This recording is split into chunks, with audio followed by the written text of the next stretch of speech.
like the Panzer and S-400, are specifically designed to eliminate threats just like these. The Ukrainian drones flew low, using terrain-following radar to mask their approach from detection. At 01 a.m., the first wave lifted off, beginning their perilous journey toward the target. This was not a brute force attack. It was a surgical strike relying on intelligence gaps. Russian operators reportedly mistook the drones for weather anomalies or sensor ghosts, initially ignoring them. As the drones approached the Black Sea coast, the compound's localized defenses remained completely silent. Each drone was programmed with specific coordinates, aiming for the main residential and communications buildings. The first explosion struck the western wing, reportedly housing secure communication lines for top officials. The second drone captured its terminal approach, showing the guest house roof clearly in its sights. The impact was direct. A massive fireball erupted, confirming a successful hit on the primary structure. Only after the impacts did Russian air defenses activate, firing wildly into the night sky. Fighter jets were scrambled from nearby air bases, but they arrived far too late to intercept. By dawn, local residents began posting images of the smoke plume, alerting the entire world. Russian state media was initially silent. Then, reports emerged blaming a malfunctioning electrical substation. But satellite analysis quickly disproved the official story, showing clear impact craters and structural damage. The damage was catastrophic to the main wing, proving the drones had successfully bypassed all defenses. This strike exposed a critical vulnerability in Russia's most prized and expensive air defense systems. Kyiv officially adopted a policy of ambiguity, neither confirming nor denying their direct involvement. The distance alone proved Ukraine now possesses the capability to strike targets almost anywhere. Russian hardliners erupted in fury online, demanding massive retaliation for the embarrassing security failure. But the strike on the building was not the primary story. The real story was who. Flight data shows a high-priority government jet landed at Sochi just 6 hours before the strike. This meeting was allegedly to finalize a major arms deal, bypassing international sanctions against Russia. The attack did not just hit a building, it directly targeted a critical diplomatic negotiation. Ukraine's GUR knew the timing. They intended to send a violent message to Putin's allies. The foreign delegation was evacuated immediately, the arms negotiations collapsing in chaos and fire. This was the V. The strike wasn't just physical. It was a devastating strategic economic blow. But the strike on the guest house was not the main event. It was only the diversion. The real target, a hardened command and control bunker located just 3 kilometers away. This bunker controlled Russia's Black Sea Fleet electronic warfare and surveillance operations.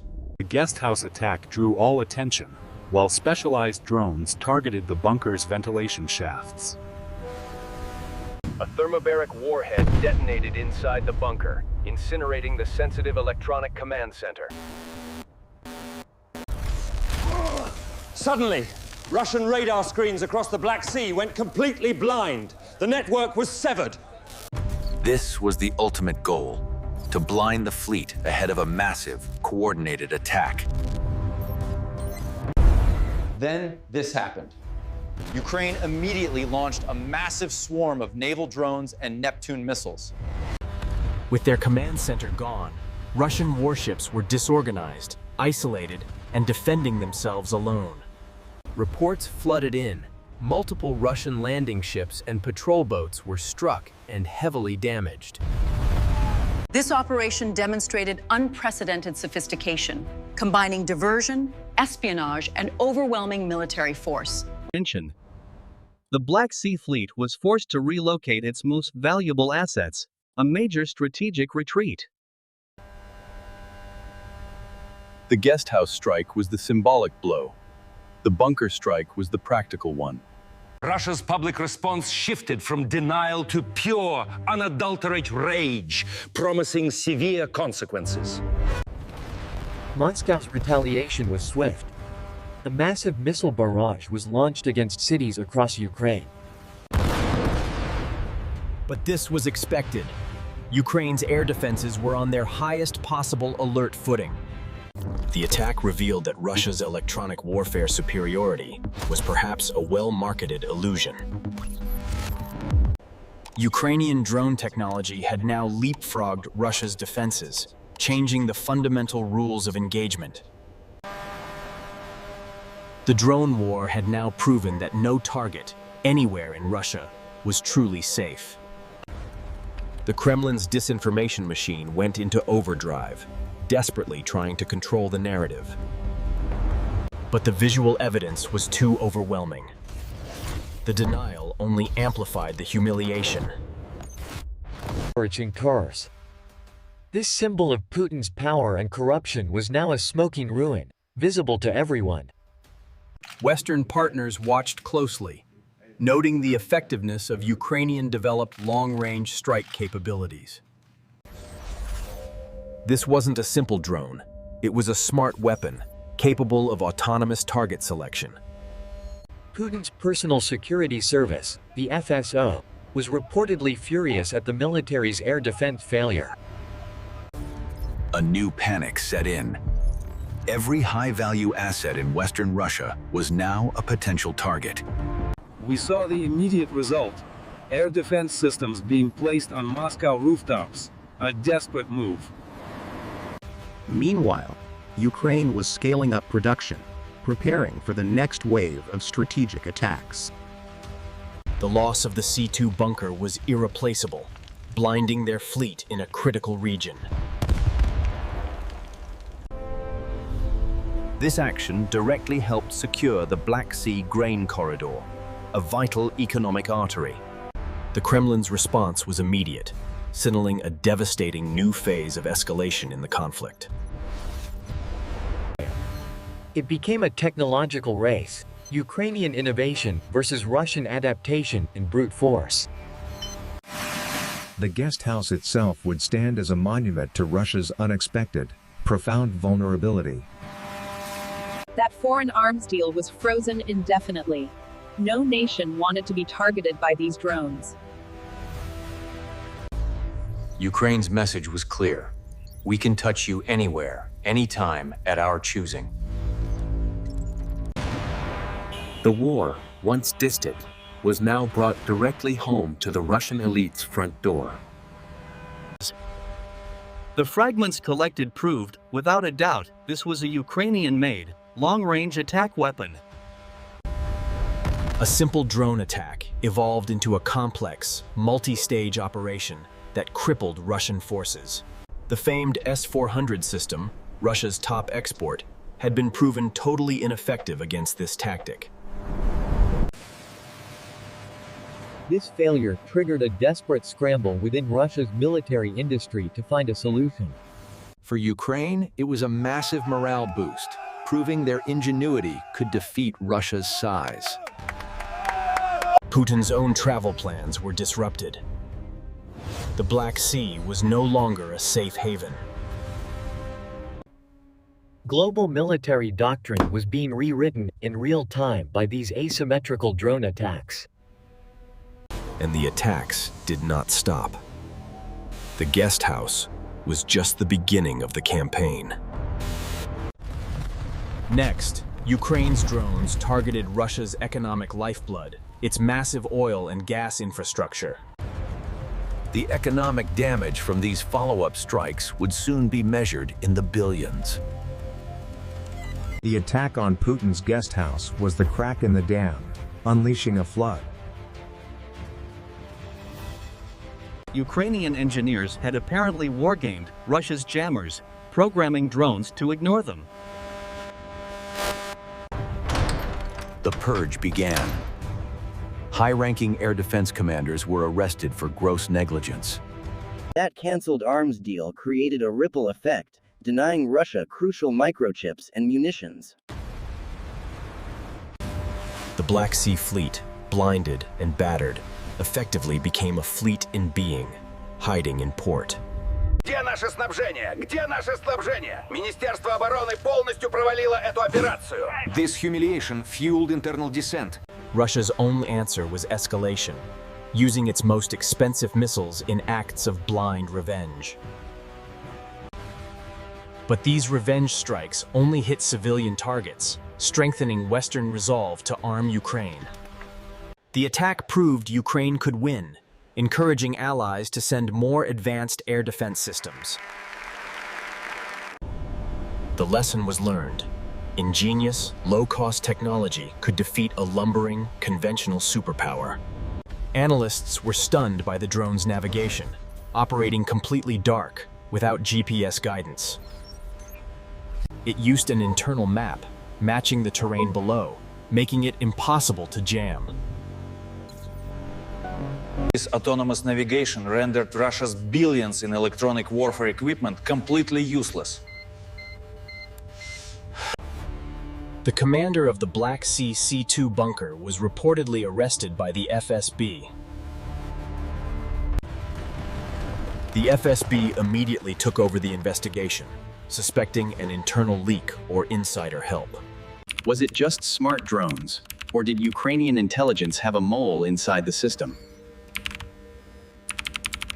The Allied delegation left, not just in fear, but in disgust at Russia's security incompetence. This failure damaged the reputation of Russia's arms exports, a key source of state revenue. With the C-2 bunker gone, Ukraine's naval drones now operated with near total impunity. The week following the Sochi strike, 3 more Russian vessels were confirmed to hit and sunk. This was the Great Retreat. The Black Sea Fleet had effectively surrendered control of the West. The Kremlin's response was asymmetrical, massive aerial bombardment of Ukrainian civilian infrastructure. Russia aimed to freeze Ukraine, targeting power grids and heating plants as winter approached. But this tactic only hardened the resolve of the Ukrainian people to resist the invasion. Intelligence indicated that the guest house attack was a test for an even larger drone. The next target, sources claimed, would be the command centers inside the city of Moscow. Months later, that threat became a reality, striking the flag, flying over Putin's Kremlin palace. The Sochi strike had been the warning. The Kremlin strike was the final, undeniable message. Fear had now gripped the very heart of Russia's power structure, all thanks to drones. The ruins of the guest house were a profound embarrassment that Putin would never forget. Even Russia's allies, like China, began to question the competence of the Russian military. This was the new warfare. Economic attrition, trading cheap drones for multi-million-dollar systems. The pilots who executed the Sochi strike were celebrated as national heroes in Ukraine. Russia's surface fleet was now useless, forced to rely on submarines to project any power. That bunker's destruction severed the data link between surveillance satellites and the missile cruisers. The warships were deaf and blind, unable to target Ukraine without external data. This specialized drone was a bunker buster variant, designed to collapse underground structures.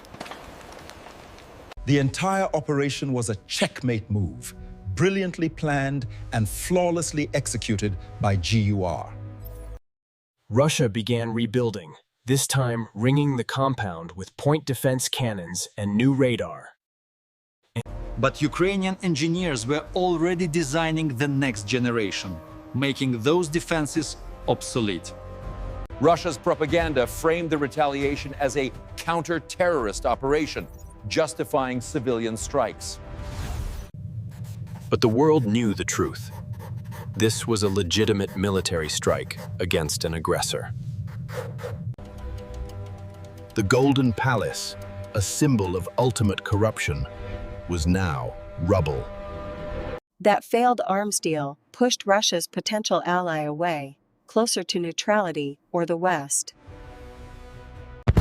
The impact on frontline morale was electric. The High Command was fighting back smartly. The Sochi strike strategy was replicated. Refineries, arms depots, and factories were hit next. Russia's expensive missiles were ineffective against the small, agile, and numerous drone targets. The Black Sea was deblockaded, not by a treaty, but by Ukrainian technological supremacy. One night, one target, 3 objectives achieved, and a new era of warfare had begun. The synchronization was perfect. A complex plan, years in the making, executed in hours. The Russian command structure was paralyzed, unable to respond effectively to the simultaneous crisis. Western intelligence support likely provided the critical data needed to identify the bunker's location. This victory in the deep rear directly supported the counteroffensive on the front lines. The follow-on strikes created domestic fuel shortages, bringing the war's consequences to Russian civilians. Maritime insurance rates for the Black Sea skyrocketed, another economic blow to Russian commerce. The guest house became a symbol, not of power, but of the regime's hollow core. The naval drones were now being armed with air defense missiles, hunting Russian helicopters. Even Russia's air superiority over the sea was now being challenged by these small boats. This autonomous navigation proved that AI-driven warfare was no longer science fiction, but reality. Russian crews were stretched thin, trying to guard hundreds of targets against thousands of drones. GUR stated simply, the strikes will continue and the targets will become more significant. Each strike pushed Putin further into a corner, raising the stakes of a wider conflict. The price of these victories was paid by civilians, enduring Russia's furious, indiscriminate responses. Ukraine was training a new generation of digital warriors, the future of its military. The compound remains abandoned, a frozen monument to the Kremlin's most embarrassing security failure. This is the new calculus of war, profound strategic impact for a minimal financial cost. Sanctions crippled Russia's ability to replace the advanced microchips needed for its defense systems. The operation combined military hardware with elite cyber warfare, disabling defenses before the strike. This cyber attack may have been the DHEISC that allowed the drones to strike the bunker. The internal narrative of winning was collapsing as the war came home to Russia. NATO's eye in the sky gathered all the data on the strike's success and Russia's failures.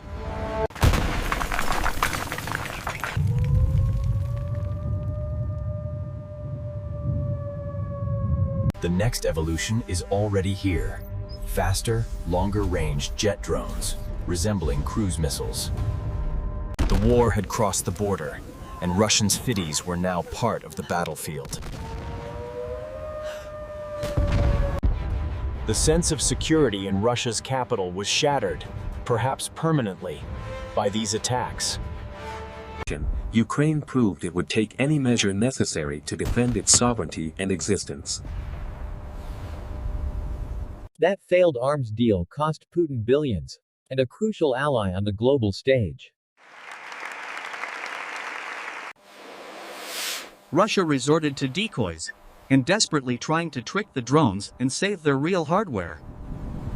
But the AI-powered drones were trained to spot the fakes, hunting only real, active systems. The result? Ukraine began eliminating Russia's air defense grid, one battery at a time. This was a people's war, with civilian engineers and soldiers working together to innovate. The drone terror that Russia inflicted on Ukraine was now being returned to them. The economic trade-off was undeniable. A billion-dollar symbol erased for pennies on the dollar. The Sochi strike was the turning point. The drone war had officially begun in earnest. After the guest house, GUR set its sights on the next symbolic target, the Kerch Bridge. The tactics learned at Sochi, blinding C-2, were used to strike Putin's prized bridge. The world held its breath, as Putin's symbolic losses pushed him closer to desperation. Western partners had to balance supporting Ukraine while managing the risk of global escalation. Ukraine's drone production was now a national priority, essential for the country's survival. The AI was learning, with each strike making the next generation of drones even deadlier. The Kremlin's social contract, stay out of politics and you will be safe, was broken. The humiliation was complete, as internet memes mocked the vulnerability of Putin's vast wealth. From the strategic Sochi to the tactical trenches, drones were defining this entire conflict. Russia's massive armor advantage was being neutralized by $500 drones, operated by skilled pilots. The DIS was the consequence. Russia was no longer seen as a reliable or stable partner. The fleet became prisoners in their own port, terrified of the Ukrainian naval drones. Russia now scrambles to develop new, direct energy weapons to counter the ever-present threat. An entire generation of Ukrainians is becoming the most technologically advanced military force in Europe. The guest house attack was not just a battle. It was the entire war's strategy. No wall is high enough, and no leader is safe enough from this new age. DIS was the revelation. The balance of power had shifted, one drone at a time.